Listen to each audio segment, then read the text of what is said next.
you shared a doc with me that you were kind of iterating on around your thesis around NFTs from an economic and cultural standpoint, and you outlined 4 types of economic utility. I would just like to touch on each of those real quick because it's super interesting. So the first one is form utility, then time, place, and possession. Can you walk me through each of those briefly and talk about how Web3 can improve on each of these? Totally. Yeah. So the simple sort of framework is that there's sort of 4 kinds of value that we kind of, economists and sort of economics 101, use to kind of frame utility value of a product or a service in the marketplace, right? One is form utility, which is effectively like, let's say you take a cocoa bean, right? Turning that into chocolate, right? You've turned the form and made it more valuable to the consumer, and you can effectively charge more money for it, right? So anytime you are able to change form, I think that's sort of a type of utility. I think in Web3 you see this because you can every chain is different, right? You get the utility is very different. You can take a Web3 token and you can turn it into something else, or you can wrap it. And so I think NFT creators can think a lot about like the form utility, right?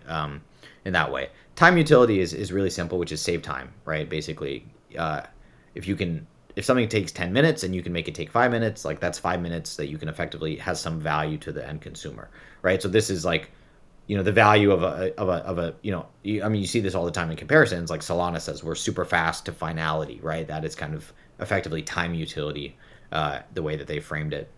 And then there's possession utility, which is like effectively you get to do something that you weren't able to do before. Like you weren't able to buy a nice piece of fine art from an artist that you like. Now you can. That's sort of possession utility. And I think that's also really important. One thing I love about crypto is I believe in the sort of the future being one liquid market where like everything just gets bought and sold in this one liquid marketplace, which I guess DeFi is that, right? That's kind of another way of talking about it. And then, okay, so there's form, time, and place utility, right?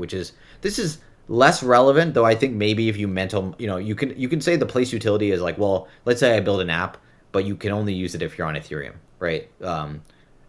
And that you have a bunch of users who are not on Ethereum, bringing it into wherever they happen to be it can be really valuable. And so if you're building, I always think about this like, what value are you providing? And it should be one of those 4. You're either creating, you're either changing form, creating value that way. You're saving people time, creating value that way. You're bringing something closer to a group of people.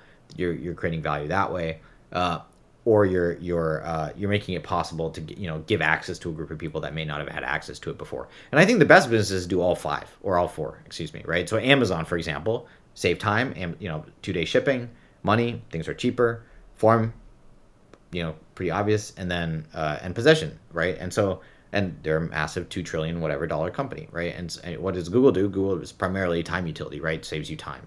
They do less of the other things. And so, yeah, I'm always kind of just thinking about that.